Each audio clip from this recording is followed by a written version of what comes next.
350 million years ago, long before the first roar of a dinosaur ever echoed across the land.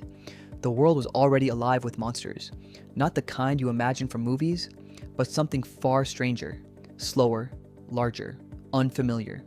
Welcome to Inside the World Before Dinosaurs, a time when ancient Earth looked nothing like today. No continents as we know them, no Atlantic, no Pacific in their modern form, no recognizable coastlines, just a single, colossal landmass, the Pangaea supercontinent, stretching from pole to pole, surrounded by endless dark waters like the Panthalassa Ocean and the Paleotethys Ocean. From space, the planet wouldn't look alive in the way we recognize today. It would look raw, unfinished, alien. Cloud systems moved differently. Ocean currents followed unfamiliar paths. Storms built over vast empty interiors of land, then vanished without touching water. There were no birds in the sky, no grasslands, no flowering plants, just silence, broken only by wind, water, and the slow movement of life experimenting with its own existence. The map of a forgotten world.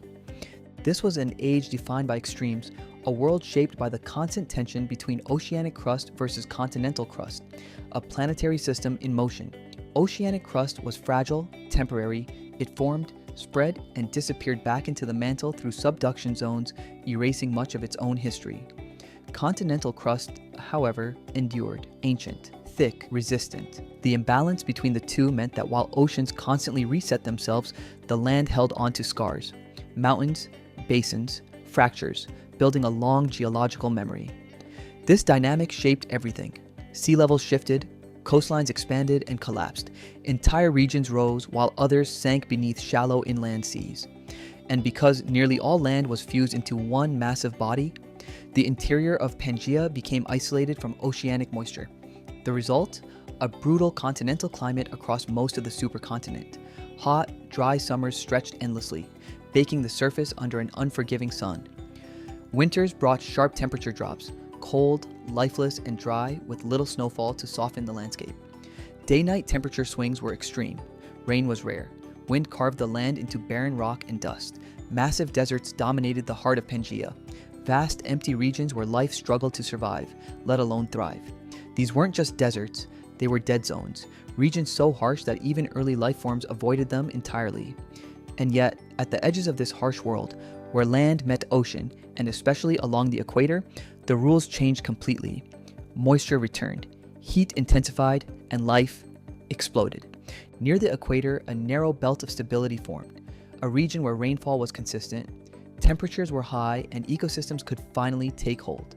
Here, the first true large-scale terrestrial ecosystems emerged, not balanced, not stable, but thriving. This was where the world before dinosaurs truly came alive, a sharp contrast to the lifeless interiors, a boundary between death and overwhelming, untamed life. And in that thin, humid strip of land, the stage was set for one of the strangest chapters in Earth's history. The Carboniferous Jungle. Welcome to the Carboniferous period, a world of suffocating humidity and endless green. These prehistoric rainforests were unlike anything alive today. No flowers, no fruits, no birds, just towering tree ferns, dense horsetails, and massive lycopods like Lepidodendron and Sigillaria. These equatorial forests didn't just dominate the land, they changed the planet itself. Because of poor lignin decomposition, dead plants didn't decay efficiently. Instead, they accumulated, buried over time, forming massive deposits through coal formation. This triggered a global carbon cycle imbalance. Carbon dioxide declined, oxygen levels increased, and that shift changed the entire meta of life on Earth. The age of giant arthropods. With rising oxygen levels, the rules of biology changed. Respiration became more efficient, energy became easier to produce, and for the first time in Earth's history, size was no longer a strict limitation. So life scaled up, way up. Enter the age of giant insects evolution, a period where the skies, land, and even the water's edge were dominated by creatures that feel almost impossible by modern standards. The skies belonged to Meganeura, a member of the ancient Proto-Odonata lineage. This wasn't just a larger dragonfly, it was a perfectly optimized aerial predator. Its build specialized in massive wingspan, allowing it to glide efficiently through dense, oxygen-rich air. advanced compound eyes capable of detecting movement with extreme precision, high-speed aerial interception, striking prey mid-flight with near-perfect timing. But what made Meganeura truly effective wasn't endurance, it was burst efficiency. Short, explosive flights, rapid directional changes, lightning-fast reactions. An early example of refined insect flight adaptation, built not for long chases but for sudden, decisive attacks. In a world with little aerial competition, it dominated, but even the sky predator was overshadowed by something far more imposing. Because the real giant ruled the ground, Arthroplura, a giant millipede stretching over 2.5 meters in length and weighing as much as a large modern animal. At first glance, it looks like a nightmare, but its strategy was surprisingly simple. This wasn't an aggressive predator build. It didn't need to be. Instead, it thrived as a heavily armored scavenger, feeding on decaying plant matter across the forest floor. Its segmented body provided flexibility. Its dozens of legs distributed weight efficiently across soft, swampy ground. And its thick exoskeleton acted as natural armor, protecting it from nearly all threats that existed at the time. Because here's the key. There weren't many threats. Vertebrates were still in the early stages of land colonization. Most were small, amphibian-like, and poorly adapted to life far from water. The ecosystem lacked large terrestrial predators, which meant arthropods, already highly adaptable, could expand freely into massive ecological roles. And they didn't just grow bigger, they diversified. Some species began experimenting with hybrid survival strategies, early amphibious arthropods that moved between aquatic and terrestrial environments. This was especially important during one critical vulnerability window, the molting process. To grow, arthropods had to shed their exoskeleton. During this phase, their bodies became soft, exposed, and defenseless. A single mistake meant death. So many species adapted by retreating into water, burrows, or hidden environments during molting, minimizing risk until their armor hardened again. This constant pressure to survive shaped behavior, physiology, and habitat choice. This was evolution under tension. Every feature refined, every weakness exploited. This was pure evolutionary adaptation in action. Oceans of monsters. While life on land was still experimenting, the oceans were already fully established battlefields.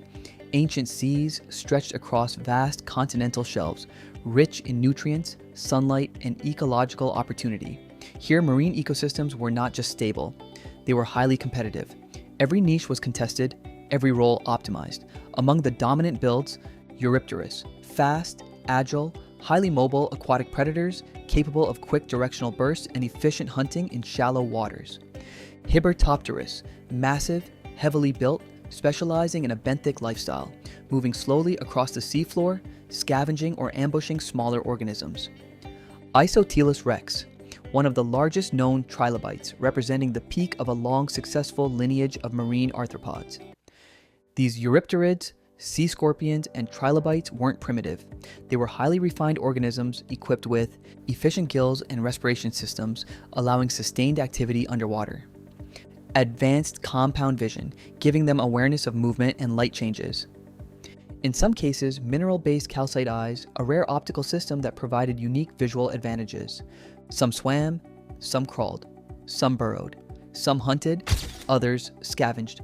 Together, they form one of the earliest complex ecosystems on Earth. But even among these dominant builds, there were legends, creatures that existed not just as participants in the ecosystem, but as its apex. And one of the most iconic came from an even earlier chapter of life, Anomalocaris, a true Cambrian predator, long before the carboniferous forest ever formed.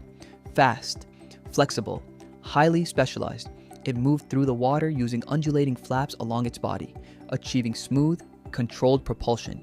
Its large, highly developed eyes gave it exceptional visual tracking, among the most advanced of its time, and its grasping appendages allowed it to seize prey with precision before delivering it to its circular, plated mouth. This wasn't just a predator, it was one of the first true super predators in prehistoric ocean life, a glimpse into what high-level evolutionary optimization looked like. But like many dominant species, it didn't last, because evolution doesn't reward dominance forever, it rewards adaptability. And many of these creatures, no matter how powerful, belong to evolutionary branches that eventually ended, long before dinosaurs ever appeared. Evolution in motion. Everything we know about this lost world comes from fragments, shells, Impressions. Fossilized remains preserved in stone. These fossil records are incomplete, scattered, and often distorted by time, but through paleontology, we piece them together.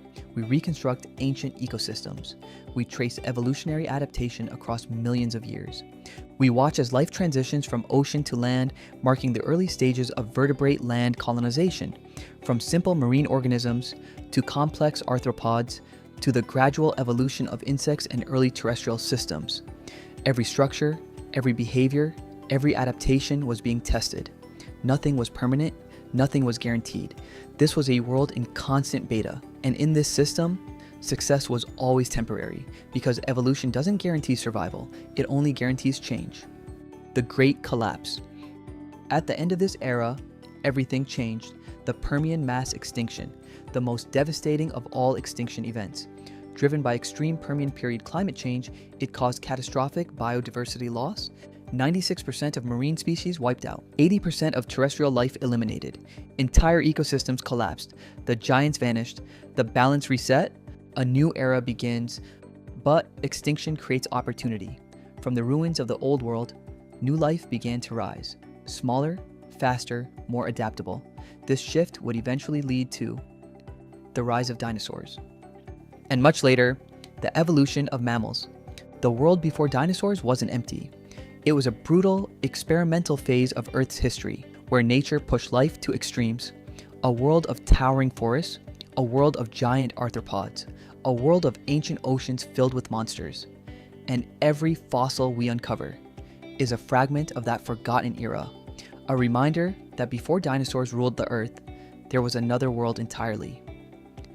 If you enjoyed this journey into deep time, don't forget to like, comment, and subscribe, and step with us into the next chapter of Earth's history.